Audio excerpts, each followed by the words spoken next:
আর এবার যে খবরের দিকে নজর রাখবো, বিজেপি সাংসদের পর বেফাঁস মন্তব্য করলেন বিজেপির বিধায়ক অভিজিৎ গঙ্গোপাধ্যায়ের পর কুরুচিকর মন্তব্য করেছেন অমরনাথ শাখা।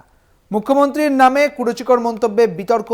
আরজিকরের ঘটনা নিয়ে মুখ্যমন্ত্রীর বিরুদ্ধে বিতর্কিত মন্তব্য, অর্থাৎ সাংসদের পর এবার বিধায়কের এই মন্তব্য। মুখ্যমন্ত্রীর নামে কুরুচিকর মন্তব্যে বিতর্ক ছড়িয়েছে।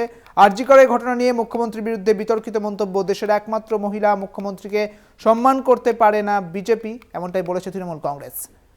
অভিজিৎ গঙ্গোপাধ্যায়ের পর কুরুচিকর মন্তব্য করেছেন এই বিধায়ক অমরনাথ শাখা। তিনি এই মন্তব্যই করেছেন এবং তার বেফাঁস মন্তব্য, বিজেপির সাংসদের পর বেফাঁস মন্তব্য করলেন এই বিজেপির বিধায়ক। কি বলেছেন তিনি শোনাবো আপনাদের। আজকে খেলার জগৎ, আজকে স্কুল কলেজ সমস্ত জায়গা থেকে প্রতিবাদের আওয়াজ উঠেছে। সেই প্রতিবাদে সামিল হয়ে এই মমতা বেগমের পদত্যাগ করে অন্তত ঘর ঢুকে যাওয়া উচিত। তার জায়গায় উনি 10 লক্ষ টাকা রেট বাঁধছে, ছোটখাটো ঘটনা তো 10 লক্ষ টাকা। আমরা মমতা ব্যানার্জিকে 25 লাখ টাকা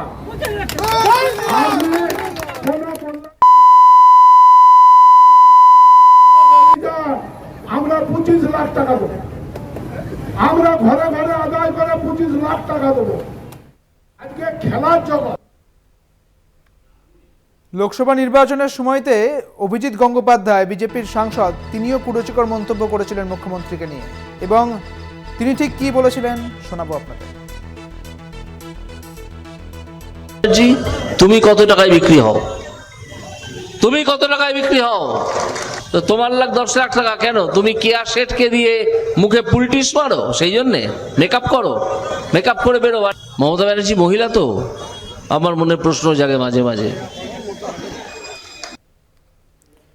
অর্থাৎ শুনলেন একের পর এক বিজেপির কুরুচিকর মন্তব্য মুখ্যমন্ত্রীকে। বিজেপির সাংসদ অভিজিৎ গঙ্গোপাধ্যায় যেমন কুরুচিকর মন্তব্য করেছিলেন, অমরনাথ শাখাও কিন্তু এই কুরুচিকর মন্তব্য করেছেন মুখ্যমন্ত্রীকে। শুনলেন আপনারা।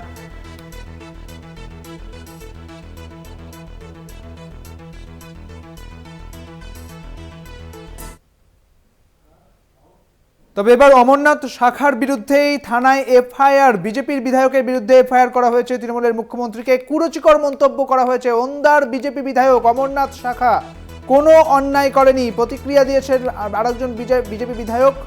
আপনাদের জানিয়ে রাখি যে বিজেপি বিধায়ক অমরনাথ শাখার বিরুদ্ধে এফআইআর করা হয়েছে তৃণমূলের পক্ষ থেকে, অর্থাৎ মুখ্যমন্ত্রী মমতা বন্দ্যোপাধ্যায়কে কুরুচিকর মন্তব্য করায় তার বিরুদ্ধে এবার এফআইআর করা হলো তৃণমূলের পক্ষ থেকে। ওন্দার বিজেপি বিধায়কের এই কুরুচিকর মন্তব্য মুখ্যমন্ত্রীকে, আপনারা জানেন যে লোকসভা নির্বাচনের সময় বিজেপির সাংসদ অভিজিৎ গঙ্গোপাধ্যায় তিনি কুরুচিকর মন্তব্য করেছিলেন মুখ্যমন্ত্রীকে, এবং তার পরবর্তী ক্ষেত্রে যেটা দেখা গেল যে অমরনাথ শাখা তিনিও বিজেপির একজন বিধায়ক, অর্থাৎ তাদের দলগতভাবে তারা দুজনেই একই, অভিজিৎ গঙ্গোপাধ্যায় এবং অমরনাথ শাখা তারা, এবং তিনিও কিন্তু মুখ্যমন্ত্রী মমতা বন্দ্যোপাধ্যায়কে কুরুচিকর মন্তব্য করেছেন। মুখ্যমন্ত্রীকে কুরুচিকর মন্তব্য করার জন্য তার বিরুদ্ধে এফআইআরও জারি করা হয়েছে।